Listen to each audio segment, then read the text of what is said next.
What if I told you that one of the most powerful guides for modern life was actually hidden in plain sight in a collection of 400-year-old symbolic drawings? Well, that's what we're going to dive into. A toolkit for self-mastery, drawn from the incredible wisdom of 17th-century Spain. Okay, let's start with this image right here. I mean, look at it. You've got two dogs just furiously attacking a club, and they're literally breaking their own teeth in the process. Now, this isn't just some random weird drawing. Nope, it's actually a really profound lesson about a destructive emotion that, let's be honest, we all face. We're going to circle back to exactly what this means in just a bit. But first, our journey has to begin where all self-mastery does, with the person in the mirror. It is all about how we see ourselves. This emblem gives us a really powerful metaphor, the tamed horse. The idea is simple, but it's incredibly profound. Think about it. A wild horse has to be disciplined and trained to become a useful mount. Well, the thinking here is that we have to do the same thing. We've got to tame our own impulsive, sometimes self-destructive parts, just to be good for ourselves. And this philosophy argues that only then, only after we do that, can we really be good for other people. But this idea, it wasn't without its critics. Not at all. In fact, it sparked a huge philosophical debate back in the day.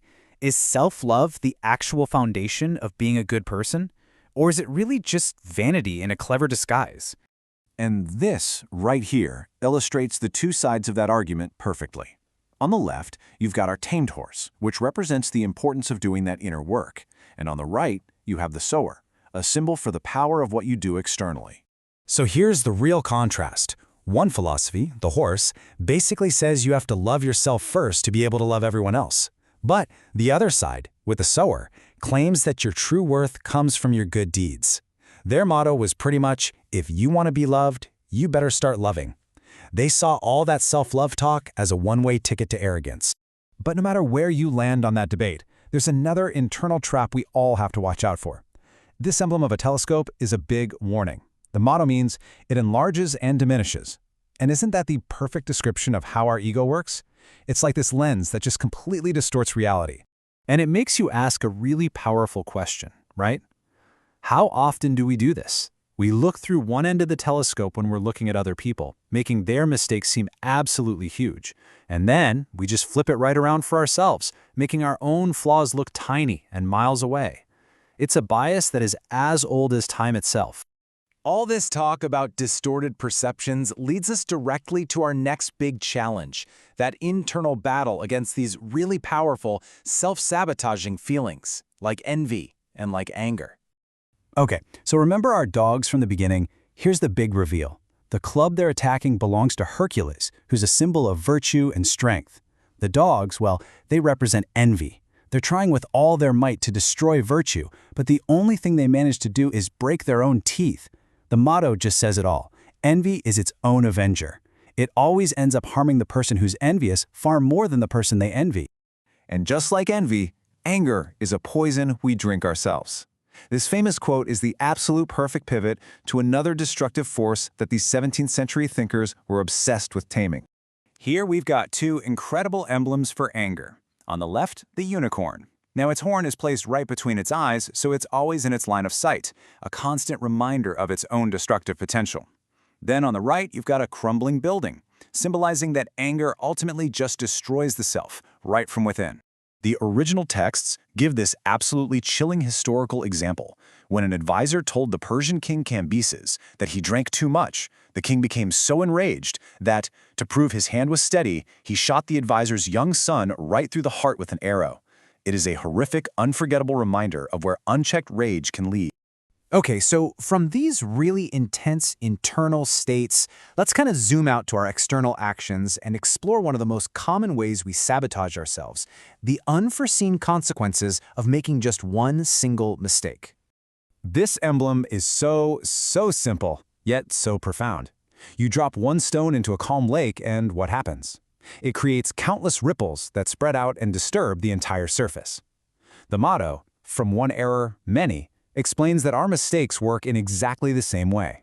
As the original text explains, the real danger isn't even the first mistake itself. No, it's the panic that comes right after. It's in trying to fix or trying to cover up that first error that we so often fall into another one and then another one, creating this whole cascade of problems.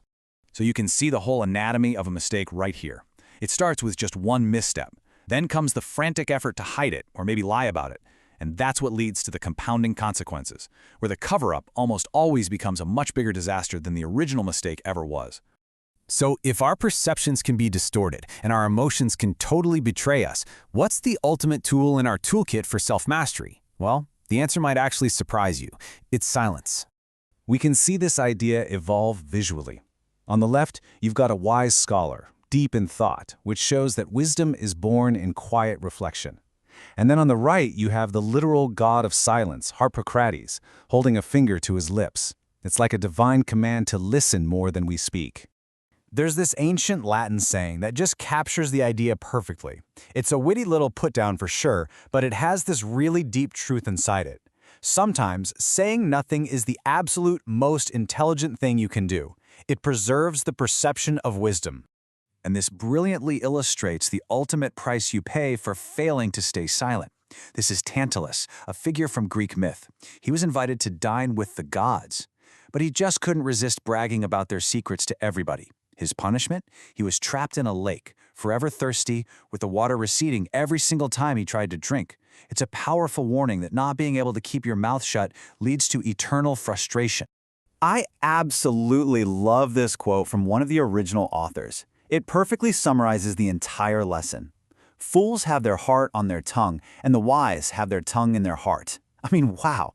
Fools just speak without thinking, letting every emotion they have spill out. But the wise, they think, they feel, and then they carefully choose whether to speak at all, keeping their words guarded by their intellect. So I'll leave you with this final thought to reflect on.